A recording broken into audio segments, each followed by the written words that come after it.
Praise the lord. దేవుని పరిశుద్ధమైన నామములో వాక్యమును వింటున్న మీ అందరికీ ప్రభు పేరట మా యొక్క వందనములు తెలియచేస్తున్నాము.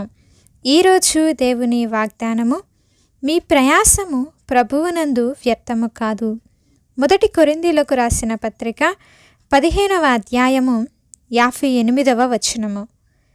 ప్రియ సహోదరి సహోదరులారా, ఈ లోక సంబంధులముగా ఉండి ఏదో సాధించాలని, ఎంతో సంపాదించాలని, ఏదో మనము చెయ్యాలని ఎంతో తాపత్రయపడతాం. కానీ కొన్నిసార్లు వారి యొక్క ప్రయాస వ్యర్థమవుతూ ఉంటుంది.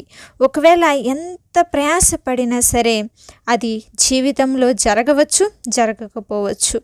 మన యొక్క సొంత ప్రయాసలో, ఈలోక ప్రయాసలు ఫలితము రాకపోవచ్చు, రావచ్చు. కానీ ప్రభువునందున్నటువంటి మన ప్రయాస మాత్రము ఎప్పటికీ కూడా వ్యర్థము కాదండి.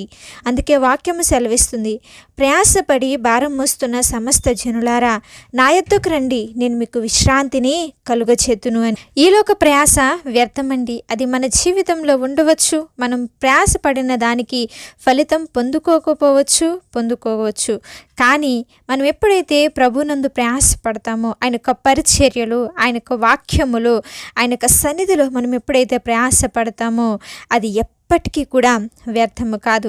మరి ఇశ్రాయేలు ప్రజలు మోషే నడిపించినటువంటి మార్గంలో నడిచినప్పటికీ కూడా వారికి శ్రమ కలిగినప్పుడు, శోధన కలిగినప్పుడు ఎంతగానో సనిగారు, దేవుని మీద గొనుక్కున్నారు. అది ఎర్ర సముద్రం వద్ద కావచ్చు, లేకపోతే వారి ఎడారిలో ఆహారము కొరకు కావచ్చు, మరి వారికి దప్పిక కలిగినటువంటి సమయాల్లో కావచ్చు, వాళ్ళు శత్రువులను చూసి భయపడినటువంటి వేళలో ఎంతగానో మనం ఇంత ప్రయాసపడి ఇంత బయలుదేరి వచ్చాము కదా, ఎందుకు మనకి శ్రమలు, ఎందుకు మనకి శోధనలు, మనం ఇంకా గమ్యము చేరుకోలేకపోతున్నాం, అసలు మనము చేరుకోగలమా లేదా అని ఎంతోమంది ఇశ్రాయేలు ప్రజలు వారి జీవితాల్లో అనుకున్నారండి.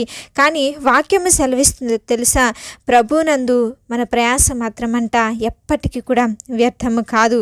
మరి ప్రియ సహోదరి సహోదరులారా, మీరు కూడా ఇన్ని రోజులు ప్రార్థనకు ఫలితం వస్తుందా రాదా, నా శ్రమలు పోతాయా, నా జీవితంలో కార్యాలు జరుగుతాయా, నా కుటుంబం పరిస్థితులు మారుతాయా, నా బ్రతుకు మారుతుందా, నా బిడ్డల జీవితాలు మారుతాయా, నా భర్త లేకపోతే నా భార్య వారి యొక్క జీవితం మారుతుందా, నాకు ఎదురవుతున్నటువంటి ఈ యొక్క అనారోగ్య పరిస్థితుల్లో నుంచి నేను బయటపడతానా అని చెప్పి మీరు కూడా ఆలోచిస్తూ కార్యము జరుగుతుందా, దేవుని యొక్క క్రియలను నేను పొందుకుంటానా లేదా అని చెప్పి మీరు కూడా ఆలోచిస్తున్నారా? అయితే మీరు ఏ విషయం గురించి అయితే ప్రార్థిస్తున్నారో ఆ విషయంలో మీరు కార్యము పొందుకోబోతున్నారు. ఎందుకంటే మనకి ఎవరు సహాయకుడిగా ఉన్నారో తెలుసా? మనం ఆరాధిస్తున్న దేవుడు. కానీ ఆయన కార్యము జరిగించే వరకు కూడా మనము సహనముతో ఎదురు చూడాలండి. మనం అలాగే ఎదురు చూడగలిగినట్లయితే తగిన కాలంలో మనం మన జీవితాల్లో కార్యము చూస్తాము.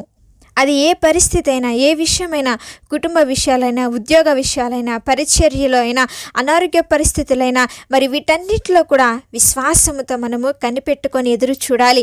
ఆయన కార్యము సఫలము చేసే వరకు కూడా ఏమాత్రం అపనమ్మిక అనేది మనలో రాకుండా ఎదురు చూసే వారముగా ఉండాలండి. భయపడవద్దు. మనం ఆరాధిస్తుంది అసాధ్యాలను కూడా సాధ్యము చేయగల దేవుడు. ఆయనకి సమస్తమును సాధ్యమే. మరి ఎవరైతే ఆయన్ని నమ్ముకుంటారో, ఎవరైతే ఆయన్ని ఆరాధిస్తారో, మరి ఆయన వారిని ఎన్నడూ కూడా సిగ్గుపడనీయడు. కాబట్టి ప్రభు సన్నిధిలో ఆసక్తి కలిగి అపనమ్మిక, అవిశ్వాసం అనేది లేకుండా మరి దేవుని సన్నిధిలో విశ్వాసముతో మనమందరం కూడా మన క్రియల కొరకు, మన యొక్క కార్యముల కొరకు ఎదురు చూద్దామండి. మనం కోరుకునే దానికన్నా కూడా రెట్టింపు ఆశీర్వాదాలతో దేవుడు మనల్ని నింపబోతున్నాడు. కాబట్టి ప్రభునందు మన యొక్క ప్రయాస వ్యర్థము కాదని ఎరిగి విశ్వాసముతో ఎదురు చూద్దాము. చిన్న ప్రార్థన చేసుకుందాం.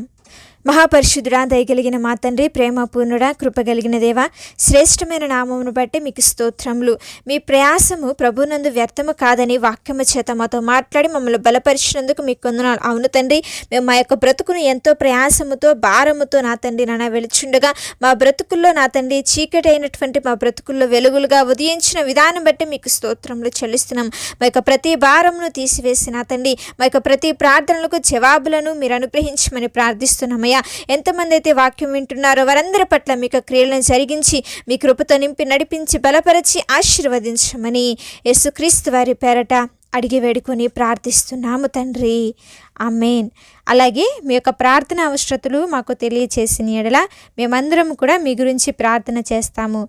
దేవుని యొక్క కృప మీ అందరికీ తోడయుండి నడిపించునుగాక.